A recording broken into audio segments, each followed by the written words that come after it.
Hello, this is Edison Almonte. So right now I'm going to talk about the direct method. So right now I want to explain everything about this because sometimes people try to confuse themselves with direct method and the translation method, which they are both created long time ago. They are not new, but I'm going to explain it right now. So the direct method, it is used to make the student understand the language in the target language. It means they are not going to translate. Everything will be understood by the target language, which is the language the student want to learn. So what it is not allowed in this direct method, it is to translate.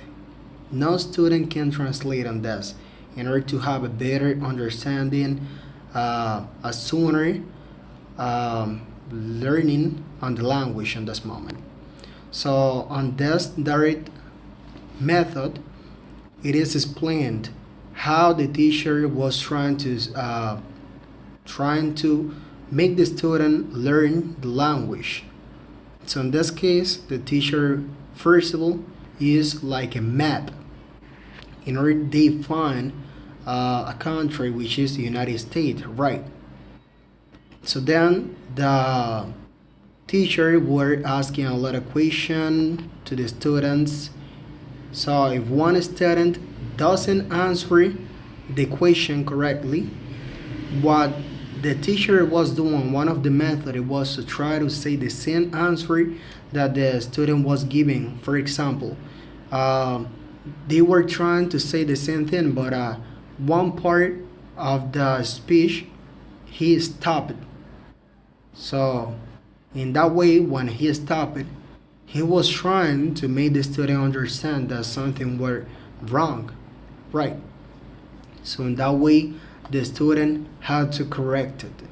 Something that is plain on the direct method is that one of the ways we can learn really good language, which it can be English, French, Italy, Spanish, will be to learn sentence, full sentence or phrases, because sometimes students says that they would like to have like a big repertoire of the words on the mind.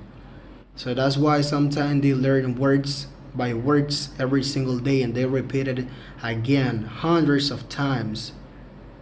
But they don't know how to create like a perfect sentence. They don't know how to do one. Sometimes that is really difficult to create one on their mind. So one of the things that I liked was they explained that will be better if they try to learn the sentence. Try to learn the sentence, and that way when you have the opportunity to bring out that topic on the table, they can be better and they can explain it in a really good way. So other thing that this direct method already explained, it was that we gotta try to read loud, you know. So try to read aloud, so that way you can be better by reading. This will be perfect.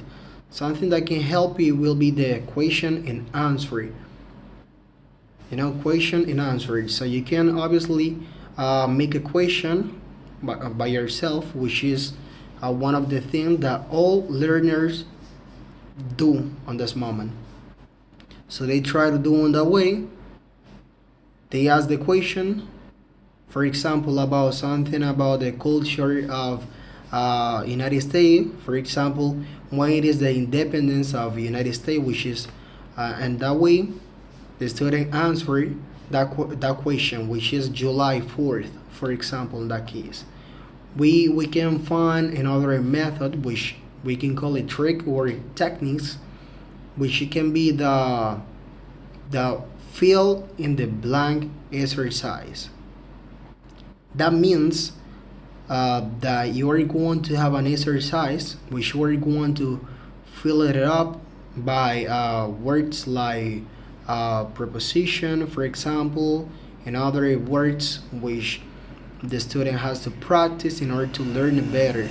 So those are the things that the direct method is explaining on this moment. So this is a really good book which I recommend you to read in order to teach to your students better in order they learn the language they want to have on their mind of life.